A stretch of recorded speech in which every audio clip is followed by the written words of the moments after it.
सब जगह जाएंगे, डोरे धागे करवाएंगे, पीर फकीरों के वहां जाएंगे, मुल्ले मौलवियों के वहां जाएंगे, सब जगह जाएंगे, आराम से ले लेंगे, प्रसादी भी खा लेंगे, मान्यता भी कर लेंगे।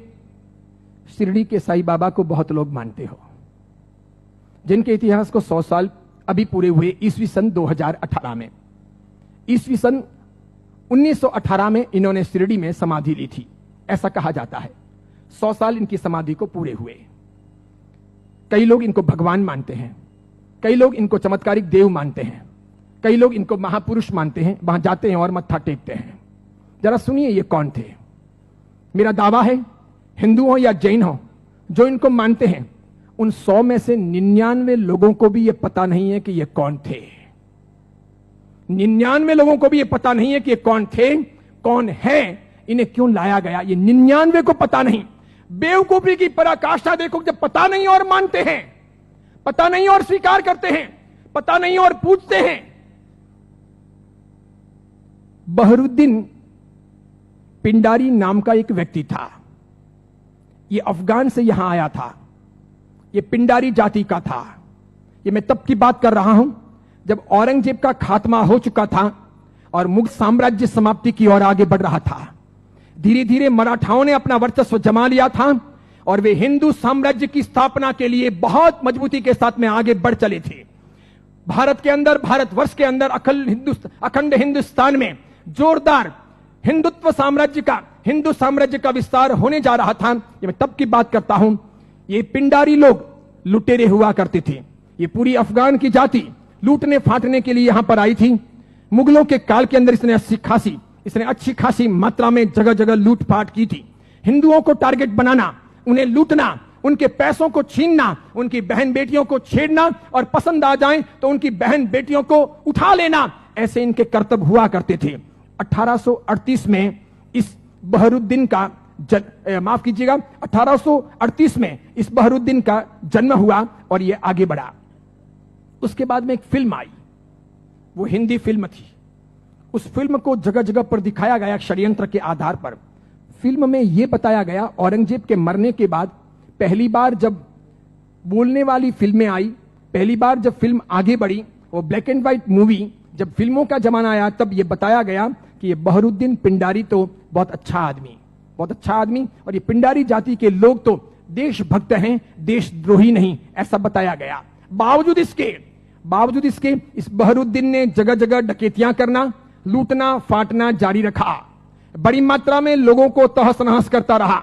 इसने अपनी जिंदगी में कई सारी हिंदू महिलाओं के, कन्याओं के बलात्कार किए, कितना ही सारा नुकसान पहुंचाया। अंततः जब धीरे धीरे मराठा साम्राज्यों के सामने, उधर झांसी की रानी, झांसी के अंदर लक्ष्मीबाई लोहा ले रही थी, उस वक्त अंग्रेजों का आगमन हुआ। अंग्रेजों को यह बहरुद्दीन बहुत नागवार गुजरा। इन्होंने जैसे तैसे करके इस बहरुद्दीन को भगाने के लिए, पकड़ने के लिए खूब कोशिशें की। यह बहरुद्दीन बेस बदल करके भागता हुआ अहमदनगर आया, जिसे नगर कहा जाता है, महाराष्ट्र का बहुत बड़ा एक शहर है। अहमदनगर आया और सुनिए, इतिहास ये कहता है कि यह बहरुद्दीन पिंडारी अहमदनगर के अंदर एक वेश्या के घर रहा। उस वेश्या को अपना बना करके उसने वहीं पर अपना आशियाना बना लिया वेश्या के साथ। आगे जाकर उसने शादी की या नहीं की, इसका कोई सबूत नहीं। वेश्या के साथ रहते रहते 2 संतानों का जन्म हुआ। एक था लड़का जिसका नाम रखा गया चांद मियां। बहरुद्दीन ने अपने बेटे का नाम रखा चांद मियां। थोड़ा बड़ा हो जाने के बाद में बिना पढ़ाए लिखाए इस चांद मियां को अपनी डकैतियों में जासूसी के तौर पर बहरुद्दीन पिंडारी ने उपयोग करना प्रारंभ किया। जगह जगह ये चांद मियां, छोटा सा बालक, एक चद्दर लेकर के भिखारी के तौर पर फटे पुराने कपड़े पहन करके अलग अलग जगह पर बैठता, बाजारों में बैठता, आए गए माल की वगैरह बातमियां लेता, किसके घर में क्या आ रहा है जा रहा है ऐसी कोशिश करता, और समय समय पर कभी दिन में, 2 दिन में, 5 दिन में, 10 दिन में अपने पिताजी को, बहरुद्दीन को समाचार पहुंचाता कि आज इस घर में इतना माल आ रहा है या यहां इतना सामान आया है। और इस प्रकार डकैतियों का मामला आगे बढ़ता कि यहां कोई सुरक्षा के प्रबंध नहीं होते हैं, कोई पहरेदार नहीं होते हैं, ये चीज चलती रहती। अंततः परेशान होकर शंकाओं के आधार पर अंग्रेजों ने बहरुद्दीन को तो भगाया, आगे जाकर वो अफगान चला गया, उसकी मौत भी हो गई। चांद मियां, उसका बेटा, छिप छिप करके रहने लगा, बड़ा होता गया। एक दिन अंग्रेजों ने उसे पकड़ा, जेल की सलाखाओं के पीछे डाला। 8 साल तक ये चांद मियां जेल में रहा, अंततः यह छूटा। मराठा ताकत के साथ में अंग्रेजों का मुकाबला कर रहे थे। झांसी की रानी भी किसी भी हालत में अंग्रेजों को घुसने नहीं दे रही थी। अंग्रेजों को लोकल गुंडे चाहिए थे इन लोगों के सामने लड़ने और इनको परेशान करने के लिए। चांद मियां ने पैसे लेकर के झांसी की रानी के खिलाफ में अंग्रेजों के पक्ष में गुंडों को इकट्ठा करने और लड़वाने और मगजमारी करने के लिए तैयारी दिखाई। अंग्रेजों ने अच्छे खासे मोटे पैसे चांद मियां को दिए। ये चांद मियां महाराष्ट्र से ठेठ झांसी गया। अंततः अंग्रेजों के हाथों झांसी की रानी लक्ष्मीबाई को मरवाने में इस चांद मियां की भी भूमिका रही। उसके मरने के बाद इन अंग्रेजों ने उस चांद मियां को नवाजा। कालांतर के अंदर एक नया नुस्खा अपनाने के लिए वो चांद मियां झांसी से आकर के शिरडी पहुंचा। वहां सुलेमानी मुसलमानों के साथ में उसकी पहचान हुई। मूल अफगानी पिंडारी जाति का ये चांद मियां बहरुद्दीन का बेटा वहां जाने के बाद में सुलेमानों के साथ में परिचय में आकर के सुलेमानों के लिए काम करने लगा। मुसलमानों की ये सुलेमानी जाति षड्यंत्र पूर्वक हिंदुओं और मुसलमानों के बीच के भेद मिटाने और धीरे धीरे इस्लाम का भीतर से प्रसार प्रचार करने का कामकाज संभालती थी। ये स्लो पॉइजन देकर के धीरे धीरे लोगों को मुसलमान बनने के लिए अलग अलग तौर तरीकों से कब्रों पर ले जाने या फिर अलग अलग दरगाहों पर ले जाने, उन्हें बदलने, उन्हें चमत्कार दिखाने के तौर पर परिवर्तित करने का काम करती थी। उनको ये चांद मियां मिल गया। वहां इसके लिए एक मस्जिद बनाई गई। मस्जिद का नाम हिंदू रखा गया, इस्लाम की मस्जिद नहीं रखी गई। लोगों को भ्रमित करने के लिए मस्जिद का नाम इस्लाम नहीं रखा गया, मस्जिद का नाम हिंदू के तौर पर रखा गया।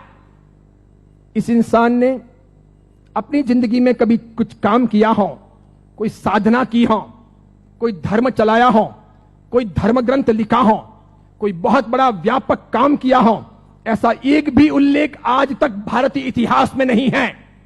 सुनिएगा, यही चांद मियां सुलेमानों के परिचय में रहने के बाद धर्म परिवर्तन करवाने, चमत्कारों के आधार पर लोगों को भरमाने के लिए साई बाबा बनाए गए। इसी चांद मियां का नाम आगे हुआ साई। किसने नाम दिया? सुलेमानों ने। उसके लिए एक मस्जिद बनाई गई। बाद में वो हिंदुओं और मुसलमानों के बीच में सामंजस्य स्थापित करने के लिए फरिश्ते के तौर पर प्रस्तुत किया गया। देखिए आप एक मजे की बात, ईस्वी सन 1918 में इसने समाधि ली। उसके पहले फिल्में जब आती थी तब हिंदुओं और मुसलमानों के बीच का बहुत बड़ा भेद था, बहुत भेद। हिंदू मुसलमानों को पसंद नहीं करते थे भारत में, और मुसलमान हिंदुओं को पसंद नहीं करते थे। मुसलमानों को ईश्वर के नाम से बहुत एलर्जी थी, हिंदुओं को अल्लाह के नाम से बहुत एलर्जी थी। अगर आप थोड़े बहुत भी अपने प्राचीन काल में जाएं, मेरे जमाने के आसपास पहुंचे, ईस्वी सन 60 और 70 के दशक में पहुंचे, ईस्वी सन 1960 1970, और तब के जमाने में जितनी फिल्में आई तो फिल्मों में कहीं ना कहीं अल्लाह लाने पड़ते थे या फिर ईश्वर लाने पड़ते थे। बिना उनके काम चलता नहीं था। इन फिल्मों के आधार पर ही फिल्में हिट होती थी, फिल्में चलती थी। उस समय मात्र लटके मटके लेना, कमर को नचाना, ठुमके लेना और उससे फिल्म चल जाएगी, ऐसा होता नहीं था। उस जमाने का जमाना ऐसा था नहीं कि आज की हीरोइनें चल जाएं, थोड़े बहुत लटके मटके लें और फिल्म रातों रात कम कपड़ों के आधार पर फेमस हो जाए, ऐसा था नहीं। उस जमाने का कल्चर ऐसा था कि कहीं ना कहीं रिलीजियन, धर्म बीच में लाना पड़े। अल्लाह लाओ तो हिंदू नहीं देखेंगे, ईश्वर लाओ तो मुसलमान ऐतराज करेंगे। और देखो मजे की बात, अधिकांश प्रोड्यूसर मुसलमान थे। अधिकांश पाकिस्तान से, सिंध से, पंजाब से और कश्मीर से आए हुए हीरो और हीरोइन ये भी मुसलमान थे। लेकिन नौबत ये थी कि ये मुसलमान हिंदुस्तान के बाजार में अपने असली नाम से चल नहीं सकते, और इसीलिए दिलीप कुमार मुसलमान, उसको अपना नाम बदलना पड़ा। मीना कुमारी मुसलमान, उसको अपना नाम बदलना पड़ा। सुरैया देवानंद से शादी करना चाहती थी, लेकिन मुसलमान होने के नाते स्वीकार नहीं किया गया। पिता ने अनुमति नहीं दी कि हिंदू के साथ शादी नहीं हो सकती, उसे भी अपने नाम बदलने पड़े।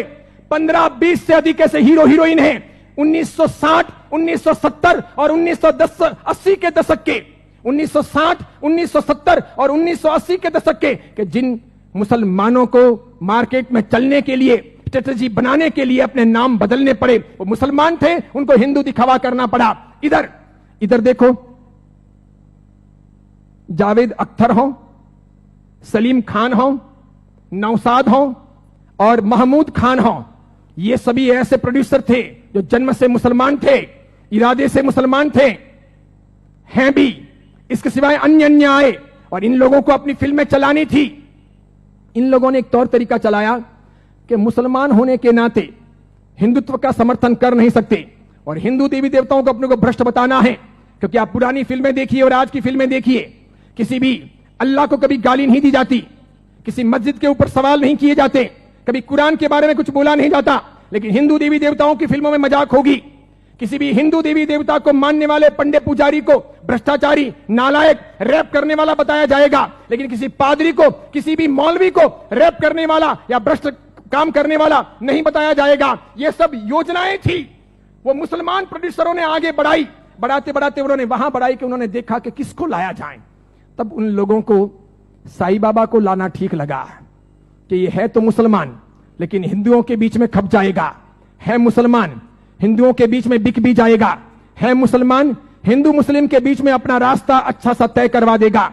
तो पहली आई 1977 में फिल्म अमर अकबर एंथोनी।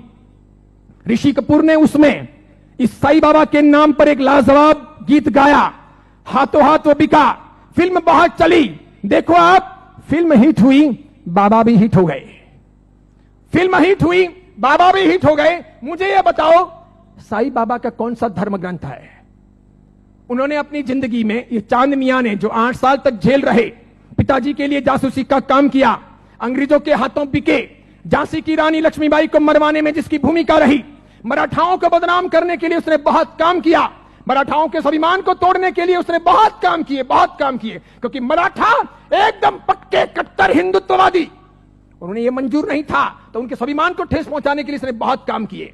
और उस आदमी को रातों रात साईं बाबा बना दिया गया, महिमा मंडित कर दिया गया। कैसी जोरदार ये सेल्स पॉलिसी थी, हाथों हाथ बाजार में बिके। कैसे बिके कि जब पहली बार 1918 में इन्होंने समाधि ली, तो 1918, 1919, 1920, 1921, 1922 का ऑडिट देखिए, तो इनके शिरडी के साईं बाबा मंदिर का ऑडिट का आमदनी का स्रोत है 1800 रुपए, 2000 रुपए, 2500 रुपए, आखिर में है 3200 रुपए। 1918 से 1925 के बीच में 3200 रुपए की आमदनी वाले ये बाबा क्या हिट हुए, और पागलों की तरह हिंदुओं ने और जैनों ने कितना उनको हिट किया, कितने वो वहां गए, कितने मत्थे टेके और कितना पैसा बर्बाद किया कि आज शिरडी के साईं बाबा के मंदिर की वार्षिक आमदनी है 371 करोड़, 371 करोड़। वहां मुसलमान जाने वाले 5% भी नहीं, वहां जाने वाले मुसलमान 5% भी नहीं, और जाने वाले हिंदू और जैन 95%, पैसे खर्च करने वाले अधिकांश 95%। मुझे बताइए, हिंदू धर्म के कौन से ग्रंथ में इनके बारे में क्या लिखा है? उपनिषदों में, वेदों में, महाभारत में, रामायण में, उसके बाद के किसी साहित्य में कि कभी शिरडी के साईं बाबा होंगे या हुए हैं, या वो फरिश्ते हैं, वो कोई अवतारी हैं, वो कोई हिंदू देवी देवता हैं? बिल्कुल नहीं। लेकिन हिंदू धर्म को भ्रष्ट करने, उनको बहलाने फुसलाने के लिए काम किया गया और ये सफल हो गया, सफल हो गया, हाथों हाथ ये बिक गए। आज तो देखिए, आज हिंदुस्तान के अधिकांश हिंदू मंदिरों में हिंदुओं के देवी देवता छोटे हो गए हैं, साईं बाबा बड़े हो गए हैं। हिंदुओं के देवी देवता साइड में हो गए हैं, साईं बाबा प्रमुख हो गए हैं। हिंदुओं के देवी देवता कम कमाऊ हो गए हैं, साईं बाबा अधिक कमाऊ हो गए हैं। जिसको भी अपनी दुकानदारी चलानी हो और भगवानों के नाम पर, देवी देवताओं के नाम पर पैसा कमाना हो, साईं बाबा की मूर्ति ला दो। आप भी प्रयोग कर सकते हो, दुकान बराबर नहीं चलती हो तो दुकान के बाहर बिठा दो, धनाधन उसका गल्ला अच्छा चलेगा, आपकी दुकान के गल्ले से भी अच्छा। बस ऐसी बात हो गई। चमत्कारों के तौर पर मुझे बताइए कि उन्होंने क्या किया, उनसे क्या हुआ? बताइए कि शिरडी जाने वाले सभी लोग अमीर हुए, सभी की गरीबी दूर हो गई, सब लखपति करोड़पति हुए, अरबपति हुए? क्या सभी के दुख दूर हो गए? जो जो वहां गए और हर साल जाते हैं, क्या वो बीमार नहीं पड़ते? क्या उनके घर में बाल बच्चे बराबर पैदा होते हैं, वे वांझिए नहीं रहते? क्या उनके वहां पर किसी का एक्सीडेंट नहीं होता, दुर्घटना नहीं होती? क्या शिरडी जाते हैं और मानते हैं उनके सब ख्वाब पूरे होते हैं? बताइए मुझे। और दूसरी बात, एक जैन परंपरा में जन्म लेकर, अरिहंत को मानकर, सुदेव सुगुरु सुधर्म के आधार पर चलकर आपको कौन सा दुख हुआ, कौन सी भीख मांगनी पड़ी, कौन सी तकलीफें हुई? अरे मजारों पर जाकर अगर बीमारियां दूर हो सकती थी, कब्रिस्तानों पर जाकर अगर बीमारियों से हम मुक्त हो सकते थे, या शिरडी के साईं बाबा के वहां पर मत्था टेक करके हम अपने रोगों से मुक्त हो सकते थे, तो फिर बड़े बड़े अस्पतालों के निर्माण की आवश्यकता क्या थी? बीमारियां जब मजारों पर और शिरडी के साईं बाबा के वहीं पर दूर हो जाएगी, तो फिर अस्पतालों की जरूरत क्या है? कितनी बड़ी मात्रा में हिंदुओं का शोषण हो रहा है। देखना आप, आने वाले कुछ समय के बाद हिंदू धर्म दो भागों में बंट रहा है।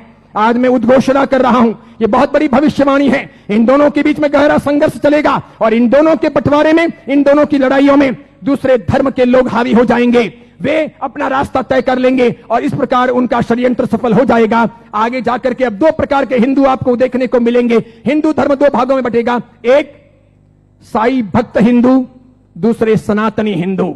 दो प्रकार के हिंदू आपको देखने को मिलेंगे। एक वे जो साईं बाबा को मानते हैं, दूसरे वे जो साईं बाबा को नहीं मानते हैं। कई सारे हिंदू पंडित पुजारी हैं, कई सारे हिंदू संत महात्मा हैं, उनको भी अक्ल नहीं है। वे भी शिरडी के साईं बाबा के वहां पर जाते हैं और उनको मानते हैं और उनके मंदिर बनाते हैं और उनकी पूजा करते हैं। उनको पता नहीं कि राम का इतिहास है, कृष्ण का इतिहास है, बजरंग बली का इतिहास है, महाभारत का इतिहास है, रामायण का इतिहास है, देवी देवताओं का इतिहास है। इनका कोई इतिहास नहीं। ये हिंदू नहीं, ये साधक नहीं। जैन साधु साध्वी भी शिरडी जाते हैं तो यदा कदा दर्शन करने के लिए वहां चले जाते हैं और कर्म फोड़ के चले आते हैं। कितने बेशर्म होते हैं ऐसे जैन साधु साध्वी। क्यों उन्होंने पंच महाव्रत लिए हैं? क्यों उन्होंने सफेद कपड़े पहने हैं? मैंने कितने ही अलग अलग अपने संप्रदायों के जैन साधु साध्वियों को यात्रा के दौरान शिरडी जाते हुए देखा। वहां जैन मंदिर भी है, उपाश्रय भी है, स्थानक भी है, और उसके बाद में कभी न कभी वहां के श्रावकों को कहकर या अपने चेले चपाटियों को साथ में लेकर वे शिरडी के साईं बाबा के मंदिर में दरबार में चले जाते हैं। जिस इंसान ने बलात्कार किया हो, डकैतियां की हो, चीना झपटी की हो, जिसने झांसी की रानी को मरवाया हो, जिसने हिंदुत्व का नाश किया हो, जिसका ऐसा कामकाज रहा हो, उसको रातों रात फरिश्ता बनाया गया हो और उसे हम पूजे। ये कौन से देवी देवता हुए? ये कौन सा चमत्कार हुआ? ये क्या क्या साधना के उच्चतम बिंदु हुए? बताइए, आदर्श कहां है? नैतिकता कहां है? योग्यता कहां है? बहुत सारे लोग ख्वाजा मोइनुद्दीन चिश्ती की दरगाह पर जाते हैं।